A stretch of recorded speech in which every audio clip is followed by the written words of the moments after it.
Hello guys, कैसे हैं आप लोग। आई होप आप सभी अच्छे ही होंगे। तो आज हम आप लोग के लाए हैं मॉक टेस्ट 209 और ये हिंदी से संबंधित होंगे। तो आज हम हिंदी के प्रत्येक टॉपिक से एक एक प्रश्न को लेके आए हैं जो आपके एग्ज़ाम के लिए बहुत ही ज़्यादा हेल्पफुल होंगे। तो आप लोग वीडियो के अंत तक बने रहिएगा। प्रत्येक प्रश्नों को विथ एक्स्ट्रा फैक्ट के साथ बताएंगे। तो चलिए शुरू करते हैं आज की ये सेशन। पहला प्रश्न है, इनमें से कौन सा व्यंजन संयुक्त व्यंजन का उदाहरण है। चार ऑप्शन में है, आपको बताना है कि इनमें कौन सा व्यंजन है जो संयुक्त व्यंजन का उदाहरण है। तो इस प्रश्न को बनाने से पहले हम लोग जानेंगे कि संयुक्त व्यंजन कहते किसको हैं, कुल कितने हैं संयुक्त व्यंजन।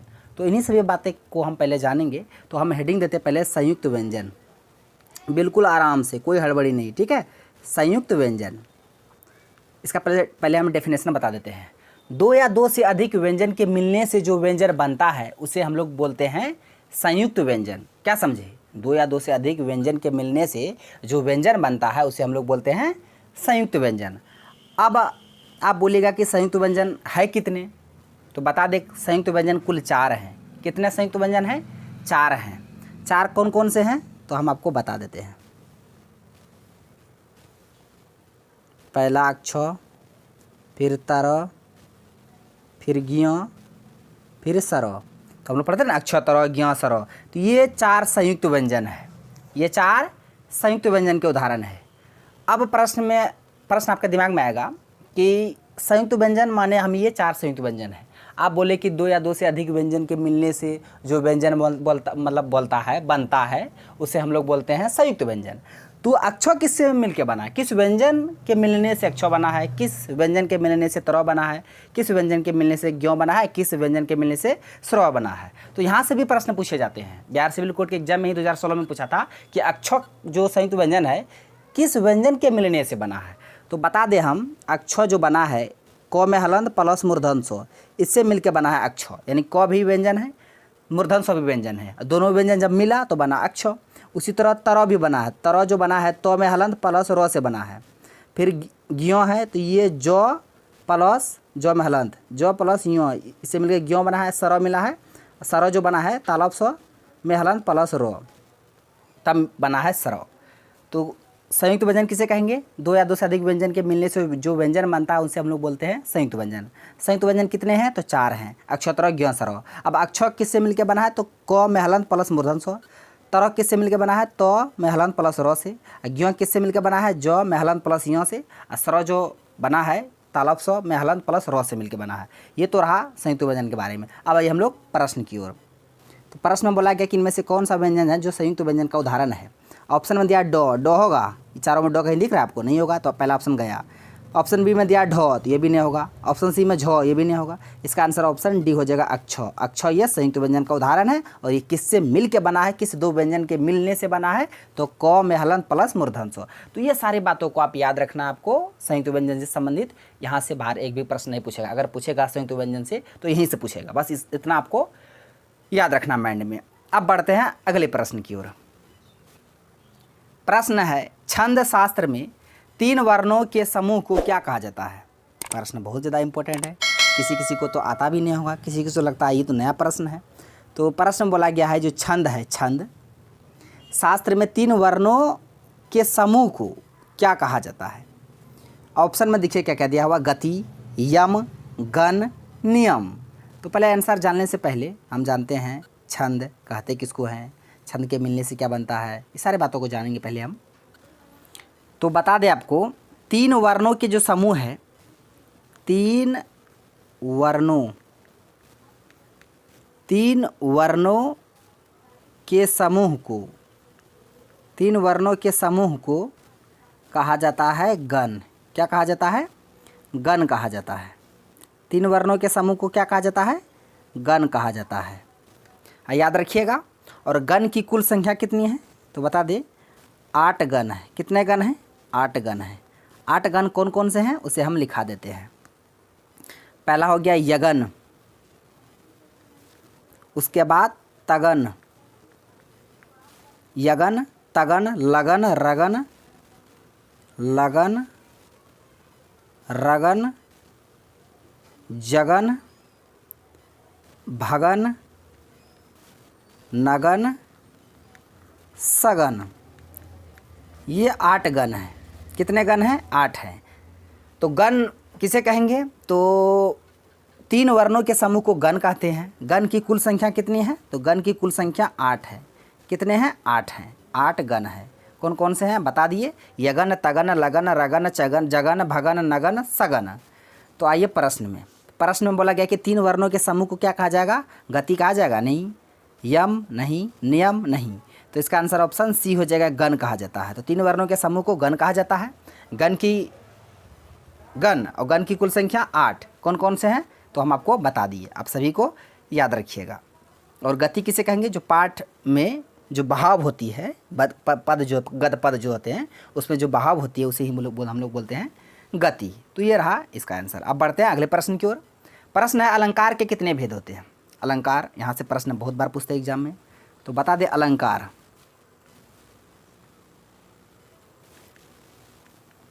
अलंकार के 3 भेद। कितने भेद? 3 भेद।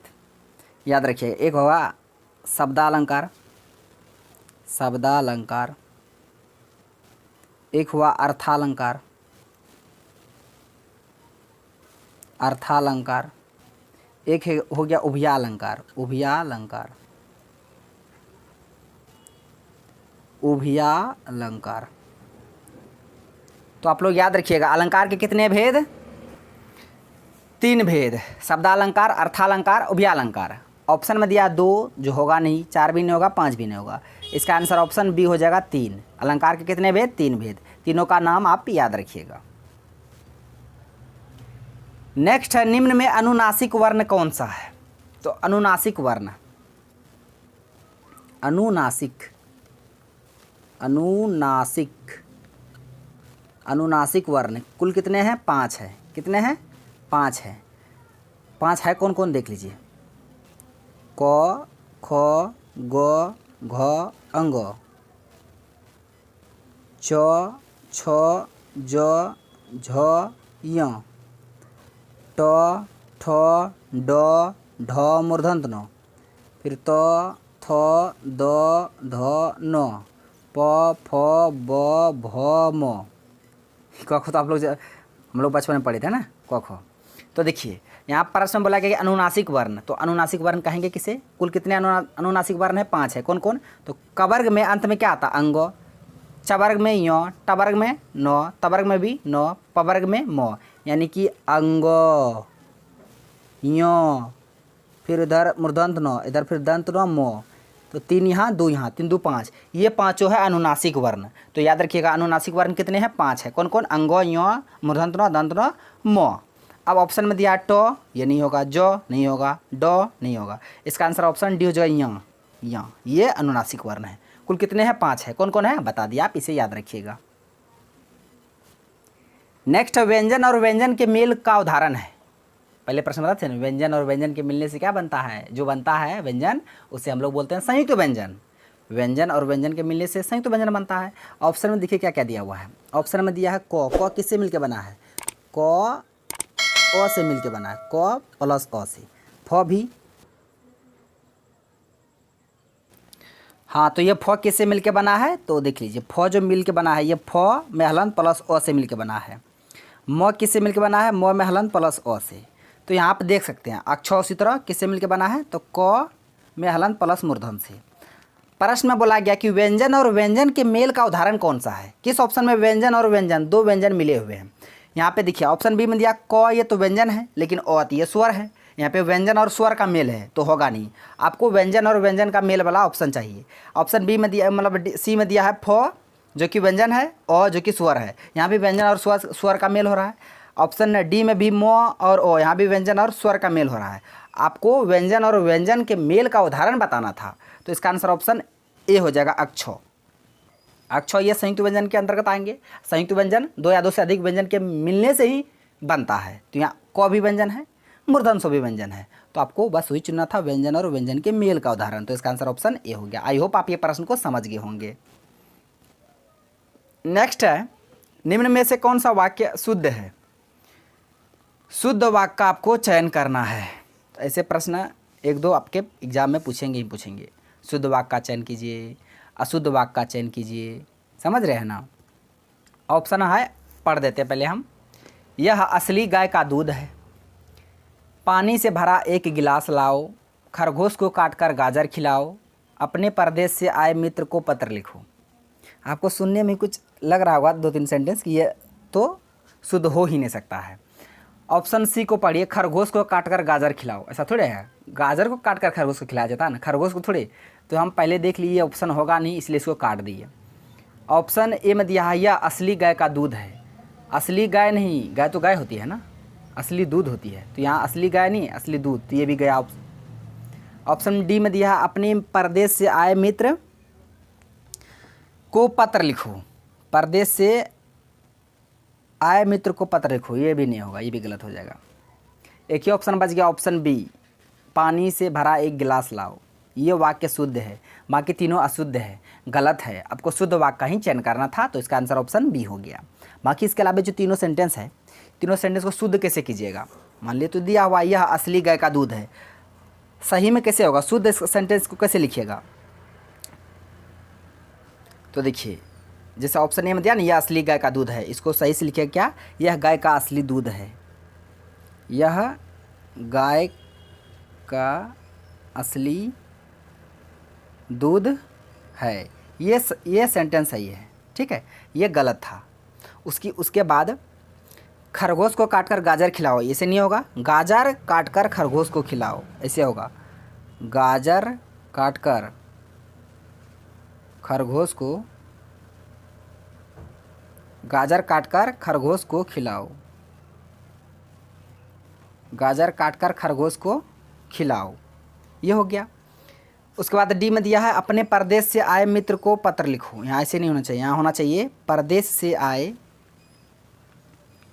परदेश से आए अपने मित्र को पत्र लिखो, अपने मित्र को पत्र लिखो।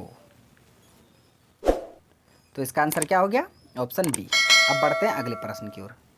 प्रश्न है, थोड़ी चीनी चाय में डाल दीजिए, किस विशेषण का उदाहरण है। थोड़ी चीनी चाय में डाल दीजिए, आपको किस विशेषण का उदाहरण है बताना है। गुणवाचक, गुण वाला बात यहाँ नहीं हो रहा है, सर्वनामिक भी नहीं हो रहा, संख्या भी नहीं हो रहा है, यहाँ पे परिमाण हो रहा है ना। थोड़ी चीनी, थोड़ी चीनी चाय में डाल दीजिए, थोड़ी आ गया ना, तो इसका आंसर ऑप्शन बी हो जाएगा, परिमाणवाचक विशेषण है। परिमाणवाचक विशेषण कहेंगे किसे, तो जो विशेषण संज्ञा या सर्वनाम की मात्रा या नाप तौल के परिणाम को दर्शाता है, अब उसकी विशेषता को, उसे बोलते हैं परिमाणवाचक विशेषण। जैसे हो गया नहीं, उसको क्या बोलते हैं, 2 लीटर दूध, पर उसके बाद और घी लाओ, सब धन, कुछ पानी, है ना, बहुत चीनी। जिस तरह देखिए, मान लिखते हैं बहुत चीनी, दूसरा पेज आ गया, क्या लिख रहे थे, बहुत चीनी, बहुत चीनी। उसके बाद कुछ पानी, थोड़ा चीनी, देख रहे हैं ना, ये बहुत, कुछ, थोड़ा, ये सभी परिमाणवाचक विशेषण का उदाहरण है, तो इसका आंसर ऑप्शन बी हो गया। नेक्स्ट, नयन में कौन सी संधि है, तो पहले इसका संधि विच्छेद कीजिएगा नयन का, तो ने धन अन हो जाएगा नयन। तो कौन सी संधि, अयादी संधि। कैसे पहचानेंगे कि अयादी संधि ही है ना, तो गुण होगा नहीं, दीर्घ होगा नहीं, वृद्धि होगा नहीं, इसका आंसर ऑप्शन सी हो जाएगा, अयादी संधि। तो अयादी संधि कैसे पहचानिएगा, ठीक है, तो देखिए इसको, ए आई ओ औ के बाद अगर कोई भी स्वर आए, कोई भी वोवेल आए, स्वर आए, तो ए किस में बदलेगा, आय में, आई किस में बदलेगा, आय में, ओ किस में बदलेगा, अब में, औ किस में बदलेगा, आब में, ठीक है। तो यहाँ पे नयन में क्या आया है देख लीजिए, बस इतना ही कॉन्सेप्ट है। नयन में क्या आया है, तो नयन में यहाँ ए आया है, ए नहीं आय आया है, यहाँ फिर ओ आया है, नहीं आय प्लस बाद में स्वर आया, तो आय उसका स्वर, दोनों से मिलके क्या बनता है, तो आय प्लस स्वर मिलने मतलब आय बनता है, इसलिए यहाँ नयन में आ गया, नयन। तो इसका आंसर क्या हो गया, इसका आंसर ए होगा, यहाँ आय हो गया, रुकिए रुकिए रुकिए रुकिए, आय यानी ए ही होगा ना, ए है, 2 ठो रहेगा तब ना आय, तो ने धन अन हो जाएगा नयन। कौन सी संधि? अयादी संधि, ऑप्शन सी। यही रहा पहचान, आप इसको याद रखिएगा। ए आए ओ औ के बाद कोई भी स्वर आए तो समझ लीजिएगा अयादी संधि है। संधि विच्छेद पहले कीजिएगा, हम यहाँ संधि विच्छेद किए, ने धन अन, तो ने में ए आया, फिर अन में ओ आया, तो ये पी ए एक बार स्वर आया, तो एक बार स्वर आ गया तो समझ लीजिएगा अयादी संधि है। बस इसका आंसर ऑप्शन सी हो गया। बस इतना कॉन्सेप्ट आपको याद रखना है। नेक्स्ट है कलेजा ठंडा होना, मुहावरे का अर्थ होगा। कलेजा ठंडा होना मुहावरे का अर्थ क्या होगा? ठंडा पानी पीना, ठंडा मलाई खाना, असंतुष्ट होना, संतोष होना। नहीं, कलेजा ठंडा हो गया, कलेजा में ठंडक पड़ यानी संतोष हो गया, तो इसका आंसर ऑप्शन डी हो जाएगा, संतोष होना। कलेजा ठंडा होना, संतोष होना। ठीक है, अब बढ़ते हैं अगले प्रश्न की ओर। प्रश्न है, राम ने कहा कि मैं खेलूंगा। राम ने कहा कि मैं खेलूंगा, इस वाक्य में आपको कर्ता बताना है। कर्ता जो जैसे खेलने का काम यहाँ पे कौन कर रहा है? राम कर रहा है, तो राम हो गया आपको क्या? कर्ता हो गया। तो खेलूंगा तो होगा नहीं, कहा तो होगा नहीं, इनमें से कोई नहीं होगा, तो इसका आंसर ऑप्शन सी हो जाएगा, राम। तो इस सेंटेंस में कर्ता क्या है? राम है। खेलने का काम कौन कर रहा है? राम कर रहा है, तो इसलिए इसका आंसर ऑप्शन सी हो गया। तो फ्रेंड्स, आज का प्रश्न बस यहीं तक था। आई होप सारे प्रश्न को हम समझा दिए और आपको भी समझ में आ गया होगा। यदि वीडियो आपको अच्छा लगा तो मेरा वीडियो को लाइक कीजिए तथा मेरा यूट्यूब चैनल कर दीजिए, अड्डा को सब्सक्राइब करिए और बेल आइकन को भी हिट कर दीजिए, ताकि हर एक लेटेस्ट वीडियो का नोटिफिकेशन तुरंत आप तक पहुँच जाए। थैंक्स फॉर वॉचिंग वीडियो, धन्यवाद। अब मिलते हैं नेक्स्ट वीडियो में नेक्स्ट टॉपिक के साथ, तब तक के लिए जय हिंद।